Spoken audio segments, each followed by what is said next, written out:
I don't usually make videos on the ship before VXP Weekend, but because this is the first Tier 14 ship, there are some really important things that you need to be aware of as we get started.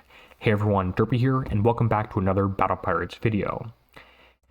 I want to mention a few things, and that is that you can jump to the section you are interested in watching using the YouTube description or the watch bar and select the general topic that is of importance to you, because I am going to go through and compare a few different items. Also, if you do find the information in this video helpful, the best thing you can do to help support is to share this with your Alliance members, and they'll probably thank you as well, because this can get pretty complicated. Now, the Invictus is the first Tier 14 ship, and we did get a few tokens and a few freebies because of this, which means that many of you are looking for, one, a build more earlier than you otherwise would. And two, we are going to run into some weight limitations with this. I do have a few different builds to compare, but before that, I want to mention a few resources that you can use as you're watching this. The first one is the DerpyTheCow build stock, which is 100% free for everyone, although the channel members' names are on here as a thank you for helping support the channel. You can go through and find the most updated builds for any particular ship, turret, etc. that I have here, and this is where the build for the Invictus will live under the Siege section. So I wanted to point that out as a useful resource for you. I also do have a upgrade times sheet, which does, and this is linked in the description as well, it shows you the differences in the upgrade times between the max intel lab and the non-max intel lab. This is going to be a new tier where we're going to get a new intel lab, new outpost upgrade, which means the upgrade times for this ship are longer than they otherwise would be. They're this column right here, 19 days for U1 compared to 16 hours, or 19 hours compared to 16 hours, and this does overall stack up through the entire build of the ship and the entire fleet. So this is something that you really want to pay attention to, because you're going to have longer refit times, longer upgrade times, etc., just because your labs are further behind. And stay tuned for a video on the channel when the new outpost does come out. I'll talk about the priority and the things you should be upgrading first. Now, there is also going to be a few other sheets shared at the end here, which will just be visual, but I do find a lot of this stuff interesting. Jumping back to the game here, this, as I mentioned, is a siege ship, and this is a launcher hull, which means it can get pretty complicated. Let's now go over the ship stats. We unlock the heavy weapon at U1, which I do have thoughts on because we don't actually have this in-game yet. Once this is in the Forsaken mission, which is where we expect to get it, we can go through a few different more things, and that will likely be in the post-VXP Weekend video. You do get extra survival, and notice that it's in the 100s of thousands already at U2, a heavy armor slot at U3, this might be pretty important for the Flagship, and then more survival at U3, building damage, etc. As a note, these values just change the base stats, so you don't get 50% more building damage, it changes it from 600 to 650, not from 600 to 900 or the equivalent. Now, I do have a few different stats here. I have some defense values from which may actually just be the base item, because you don't have the retrofit and or tactical lab, whichever one boosts this one, applying that anymore, and a few other crazy or not so crazy things, including special abilities, which is just a survival aura that affects every ship as well as the flag in the fleet, and then a built-in flare-borne thrower, which increases splash as long as the weapon continues to fire. We've seen this mechanic mostly on enemy turrets, as well as I believe the Retaliators or something similar to that one, whatever Legion ship came out before that one before. And you can't really modify this with any specials, maybe except for projectile speed, but that doesn't really matter. So there's the base stats. Now let's jump into the build.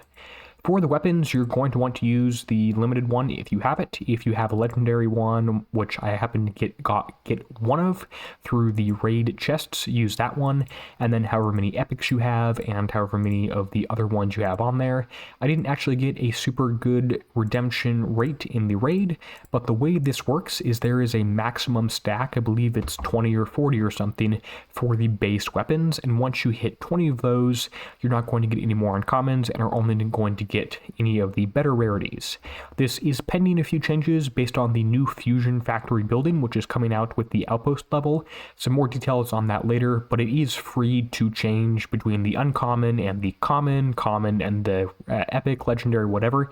As long as it is the same weapon type, it is free to change between all of these values. And this is not too crazy, although we will get into if we need to take some of these off as we do get into the weight limitations.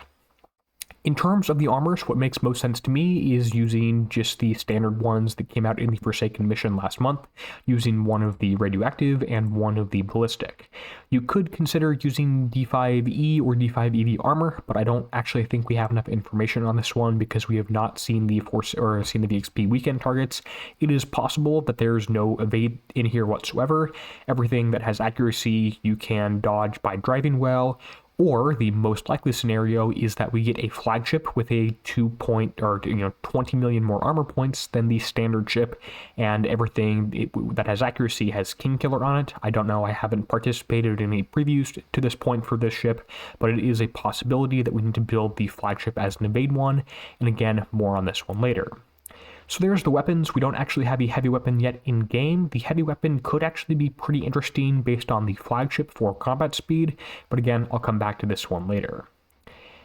Let's now start with these specials, and what you want to do here is, well, you can't search for these specials in terms of their attributes. If I take this engine and I type in radioactive survival, for instance, or combat speed, it does not show up. This is extremely annoying, and I put this in bug reports, and that has yet to be addressed. I actually put it in there the first time I had this, which was about 3 months ago for a different special. If you do want to bump this, I would definitely appreciate doing that one so Kixeye can see that this is an actual bug. So just to show you, if I type in bonus combat speed and even just select the category, the engine doesn't show up anywhere, and neither does the tier 13 one. This makes it actually pretty difficult to compare these between tiers, and I will tell you that the total weight does not change between the 14, 13.5, and 13 engines, which probably means you just want to use the newest one because weight is going to be a little bit of an issue. If you don't have this newest engine, you can one, likely get it in the TLC for this ship, and two, just use the tier 13.5, tier 13, whatever you have where you can match combat speed will be good enough. Taking a look at the second special slot, you're going to want to use the limited item that came out with the ship, which is the Solaris launcher system. The survival is a total joke on this one, by the way. Completely ignore that. You're going to get hundreds of thousands, if not a million survival on this ship. So 5k does literally less than nothing, like 0.1% maybe. Radioactive damage and shockwave damage is what you're using this one for. Now, the shockwave damage stat is interesting because the best information I have from Kixeye, which was actually a few years ago, is that shockwave damage does not stack. So if I put on a 50%, a 20%, and a 10%, it's not going to add up to be 80 or more than 80 whatsoever. It's just going to take the highest value. So that's a pretty important thing to realize. Now, you may be looking at the Solaris launcher system and comparing it to the ASS, or the Atom absorption system, which has the same stats except the survival number is slightly different, that doesn't matter, and a +2 multi-shot, and 5% less radioactive damage. You might be thinking, I can drop my radioactive damage by 5% and put on +2 multi-shot. Unfortunately, it doesn't work out quite that well because the launcher we're using does not have any multi-shot on it, and you cannot add multi-shot to something that does not have it. It needs to be something like a Scattergun where it has a base multi-shot on the weapon. So for that reason, I'm going to go for the limited special that came out with the ship, although again, it's only a 5% improvement over the previous one, so it might really not be worth getting if you are limited on points. Special slot number 3 is going to be another new special that came out with the ship, which is unlimited this time, and this is going to be the Arcanium Array, and this is going to do radioactive damage, building damage, a little bit of turret defense, doesn't really matter. Wall damage should not matter because our launchers shoot over walls, and this is overall a pretty good one. If you don't have this one, there are a few other similar type ones out there for you. Just try and find something that has high building damage as well as high radioactive damage. Special slot number 4, you can go ahead and click into because this is going to be the same for everyone, and this is going to be the Super Riot Shells. This is projectile speed, doesn't really matter too much, it's always nice to have more, but it's nothing super crazy for launchers, whereas if you had a bunch of countermeasures, it would be much more important. By the way, I'm assuming countermeasures are not going to be the case at all in this target until we see the VXP Weekend targets. We might need to have a countermeasure ship or something if we have Gales that can shoot at ballistic UAVs, which has happened before, but I don't necessarily expect it to happen because our Retaliators didn't have any countermeasures on there, and neither did whatever came before that, at least that I remember. So the Super Riot Shells is going to be a good one to use here. In general, building damage, radioactive damage, always good. Now, I do actually want to consider what you could do if you did use the, if you want a different building damage special. It looks like things don't quite stack. You can't stack K2 bombardment system on here, which I did want to check because that would be pretty crazy if you could. Now, the last two specials, I'm actually going to flip over to a comparison sheet for, because you do have a few different options. You can use a few different combinations of items that give you radioactive reload, such as the Whisper Wave Accelerator, and then the Infested Launcher Barrel, which may not necessarily stack with each other. So there's some radioactive reload you can use, although Supercharge is also an incredibly important one. So if you just look at Supercharge, for instance, this is really interesting because it means every time your launcher hits, instead of doing one stack of damage, it will do, say, 5x or 6x, or even if this stacks together, 9x supercharge, which means you get to your shockwave much, much more quickly. So that's the advantage of using Supercharge, and means that instead of needing to hit this thing with 600 stacks to get that 12.5 million damage, you need to hit it with, instead of 600 projectiles, if you have a 6x multiplier, you only need 100 projectiles, which you can get relatively easily because you're going to be using multiple ships, and your ships have a salvo of 5 here, which means you're going to shoot at it 1, 2, 3, 4, 5 times with every weapon, times every supercharge, times every ship. So you are going to see a lot of shockwaves in this raid, and you can actually make sure you have projectile effects turned on for that as we get into these targets when they come up here. Now, which of those special choices is best? And I do want to flip over to this spreadsheet here to answer that question. You can see I have a few different builds. Build 1 on the left has a 3x launcher supercharge as well as a combat speed bonus, and then the limited special, which I forgot what it was called. It was something insulated shell, something like that, but we'll come back to this one. And this gives you 160% radioactive reload bonus and a 9x supercharge because you can ignore launcher supercharge entirely. Build number 2 is using the launcher system, which has a few interesting values. It has a shockwave damage, but you can ignore that completely because that's overwritten by the higher one from the limited special that came out with this weapon, and it has Whisper Wave Accelerator. The last one on the right has Insulated Charge Capacitor, I believe that's what it's called, as well as Whisper Wave Accelerator, which is mostly on there for the radioactive reload percentage. Now, you can do a bunch of math on these ones. You can look at the damage per projectile, the added damage, the shockwave damage, cycle time on all this stuff, and work out that at the very bottom, the damage per second of these is actually pretty close, all things considered. You can see that build 1 has the highest damage per second because this has higher shockwave damage per projectile because it has a 9x supercharge. So this 280k is higher than the 156k damage per projectile from shockwaves. If you hit it with 100 things, how many will you get? It will be this many times 100 or so. But the one on the right here has a reload time. Radioactive reload is 233% against 160, which means you're going to be shooting more often and doing more raw damage, as well as doing shockwaves more frequently. So those are the two I would consider. I would consider the build on the right as well as the build on the left for different options. The one in the middle here, not so good. I kind of just threw it together as a comparison. It's a potential that the 6x and 150 would be better than the 5x and 233, but it didn't actually work out that way here. So You do have some different choices to go, and if you go one of either of these two, your damage per second is going to be literally 700 or so per weapon different, which is basically nothing. If you use build 1 or build 3, that's completely fine. I'm not mad at you. Now, what I will personally be doing is going to be using build 3 right here, and this is because it has a higher combat speed of 112% against the 108% or so from build 1. Now, I will say that this is without knowing the stats on the heavy weapon that could potentially change something, and this is without seeing the VXP targets, which could potentially change something, and it is without considering weight, because at this point we haven't talked about weight too much. Now, what you need to know about this is that your current dock at maximum level has 4.25 million tons of maximum weight. This means any one of these builds I'm showing you right here, if you use 5 of them in a fleet, you won't be able to launch that.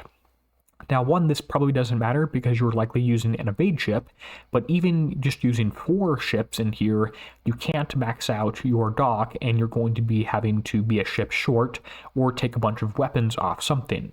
Now, you may have to take fewer weapons off the build 1 on the left here because you have a lower weight in general because these specials are lighter, versus build 3, which has 1.3 million tons, and again, build 1 is 1.1 million. Now, personally, this is not going to affect me in any way, because 1, I'm going to start the dock upgrade as soon as possible, but more importantly, 2, I'm only going to build 3 ships plus the flag for the first raid.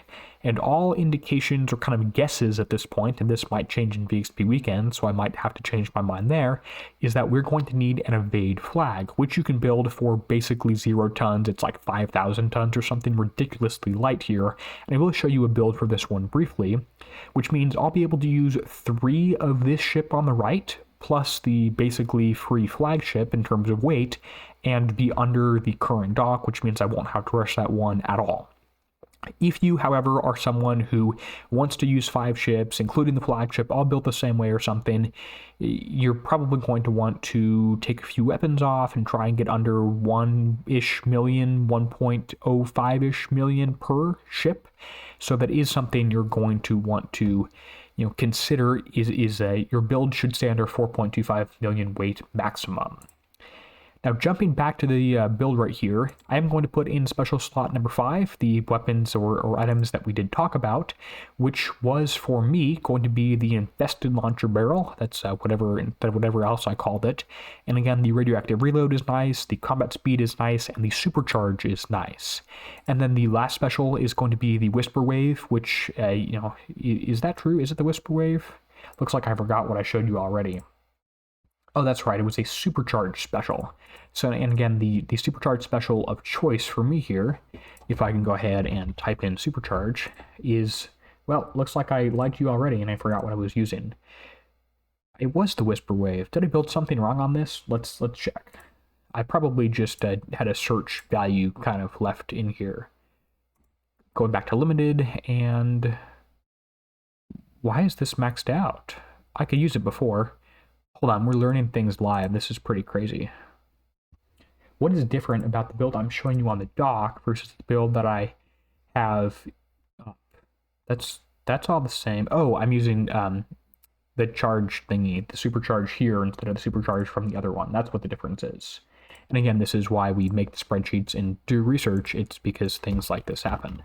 So I'm using the 5x supercharge special, and then on the right here, I'm using the whisper wave, which right here, there we go. And that you can ignore thrower damage, it doesn't really do anything. So let's actually check that, make sure we did use the right values, and yes, we did, and that gives a total supercharge of 5x, which means our splash or shockwave damages will occur. Well, our shockwaves will be less frequent, but our radioactive reload is high enough that the more just raw damage is going to offset that pretty well. Okay, so now jumping back to this ship, we do have a few other things to discuss and or show, and that does include things like what happens if I get another armor slot. I will have to add another armor. Make sure you're considering that with your weight and can take one off, or don't spend tokens on this until we see the build time of the new dock, etc. I do also want to talk about the Flagship, and this is going to be a huge grain of salt because we don't actually see the Flagship, we haven't seen the targets yet, but because I did bring it up and did mention it, I do want to show you the Evade Invictus build right here, because this is a potential item. You can see I built it for 5,000 tons. Now, the difficult thing is that my combat speed, well, my evade is incredibly high at 93%, my combat speed is only 109, which is less than the 112 of the ships I was using. Now, this does have a shorter range, which means it's going to be out in front by default, which might be good enough. If it's not, you could actually use a D5 EV armor in this U3 slot by doing the multi-click trick to place it in this value as well. You could change out a few specials or something if you really wanted to. You could, check out and see if there's other better combat speed armor you could use instead, which, there really is not. And then the last thing, which is actually pretty crazy that I do want to show you, is that you can use a different heavy weapon that whatever the one we're going to get is, if you own it. Now, this 10% would actually completely offset the negative value you're under, and would mean that you're fast enough to always have this evade ship out in front. Unfortunately, the weapon that you would need is one that I and many other players don't own. This is actually the weapon I believe came out with the heavy cruiser, and this is the heavy scattergun D81H. You can see at the very bottom it has 10% combat speed. This is the only one that can be equipped to a siege class hull, which is pretty unfortunate because I don't own it. It's a tier 4.5 special. I believe I was playing when it came out, but I just didn't really get it. I have actually put this in prize requests, and if you do want to go through here and bump this one, I would definitely appreciate that, because I think Kixeye does need some more info on why we're actually asking for this one here. So go on, ask for that, and I would appreciate that if people would bump this comment, because I think it is a pretty potential high likelihood item for using this in a build, especially if you're not going to be able to get your flagship up to U3 by the time it comes out. Now, I will also mention we are going to have to use ships in Strike 1, which is only a few weeks away. You likely got some freebies when you logged in, especially if you had high upgrade levels on your current raid fleet. So you likely have some Invictus build tokens, Invictus upgrade tokens, which I haven't used any of mine so far. I'm not going to until we've seen the raid targets and maybe even Strike has started, so I know what I'm going to equip. You also got some Invictus upgrade kits, so as you're redeeming those from the raid, make sure you are aware of this one. I've redeemed 50, which means I'm up to 250 total now. You can see it if you have a ship in the dock built with at least one weapon. I actually have my only one upgrading right now, and what I would recommend most people do is actually just build a blank, 2 blanks, 3 blanks, whatever, and start upgrading them and worry about other stuff after we get to VXP Weekend. If you go into VXP Weekend with 3 blanks built to U2 and you can just suicide these, that's fantastic, and I would encourage you to spend most of your time upgrading and do the refitting with tokens from the Forsaken mission, from the TLCs, and the freebies that Kixeye gave out to you, which is generally how I've played the raid. If I finish the first raid and I only have 3 ships plus the flag, that would be totally fine by me, and I'll build the 5th one between raid 1 and raid 2. I have made other videos about this before the raid cycle switched to including the Dreadnought, if you are interested in checking that out and seeing a little bit more on that strategy.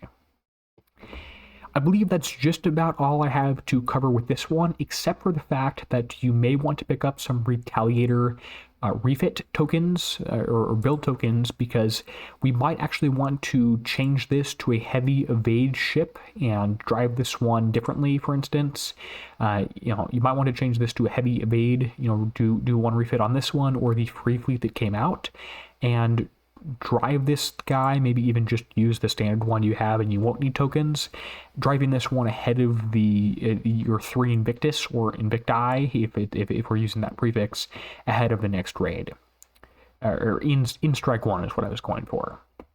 Now, this has been a super long video, so I definitely appreciate you watching through this one.